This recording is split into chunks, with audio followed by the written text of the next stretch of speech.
Hello YouTube, welcome aboard the Stormus-Furry biker. I hope you're all okay doing it well, keeping it safe, upside down and legal out there.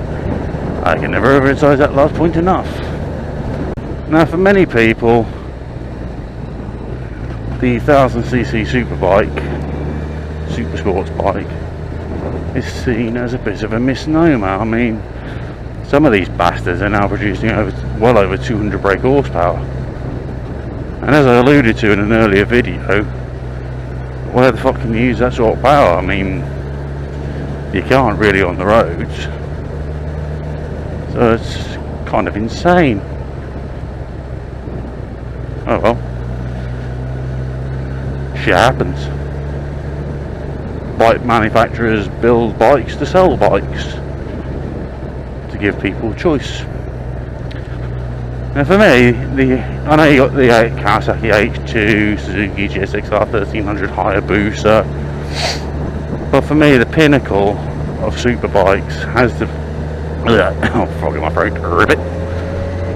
The pinnacle of superbikes has to be the 1000cc class, or as you say, corresponding American Canada, the leader class, leader bikes. Well, technically they're not actually 1000cc, most of them are 998 or 999cc, if you want to be pedantic about it.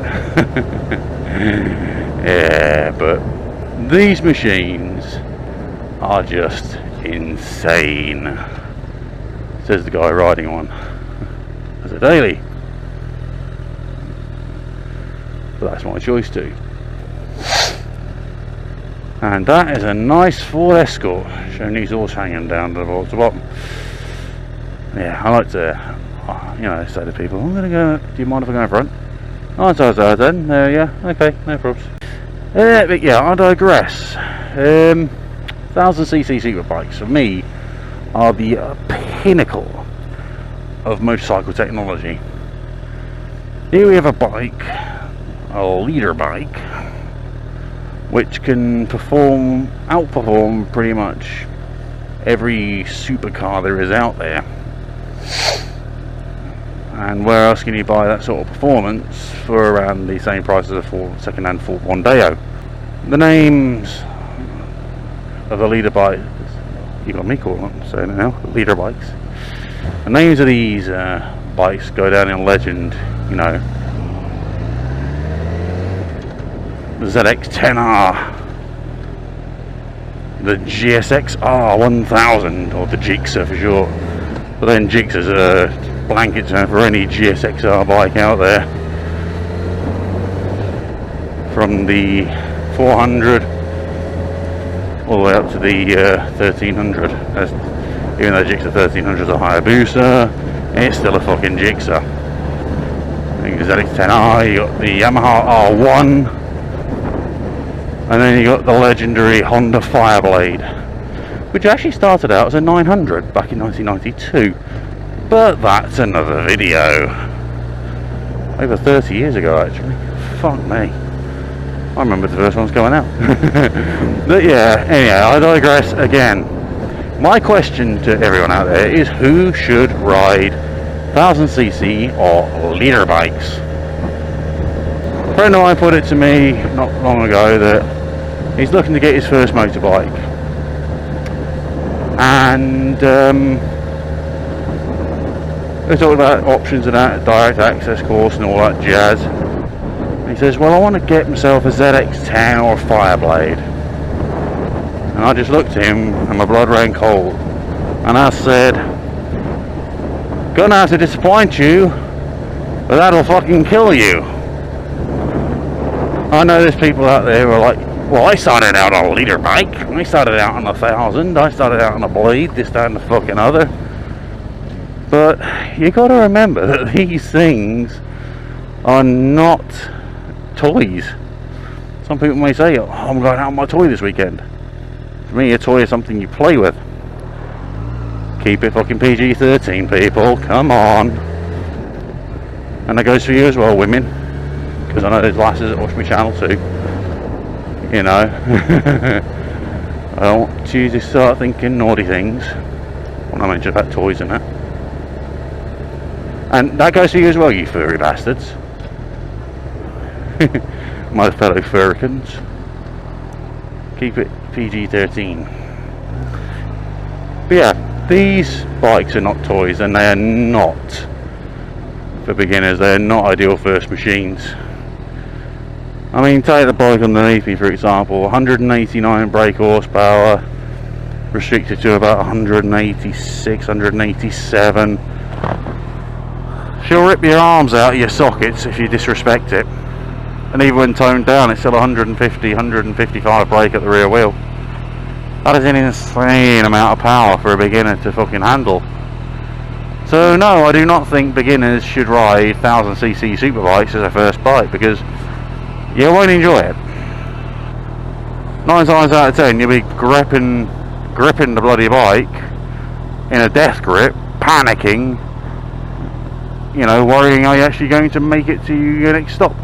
Are you going to make it to your destination in one piece? Then there are people who have been on bikes for a good few years. Do I think they should ride thousands? Well, yes and no. I mean, if you've got the experience and you feel you can handle it, then yeah, but I can tell you now, from personal experience, that even after 3 years on a 600, granted it was a 23-year-old 600 by the time it got written off, long story behind that, that'll be another video. I was not prepared for the visceral, raw power of this bike that's underneath me. I was not prepared in any way, shape or form for what this bike can do. And you can fuck off as well, bitch. Honestly, this bike is capable of so much, it is unbelievable. And it's an eye-opener, it's a fucking proper eye-opener, I'll tell you that. So yeah, I mean, if you've got experience and you think you can handle it, because not everybody can, then yeah, 1000cc Superbike may be for you after a few years on a 600 or a 750. But the downside is the insurance costs. Oh god. Which reminds me, my insurance is due end of next month. No, beginners and experienced riders should not ride leader bikes. Why do I keep calling them liter bikes? Thank you for that one, Ryan F9. The other thing is, for experienced riders, the ergonomics of these things.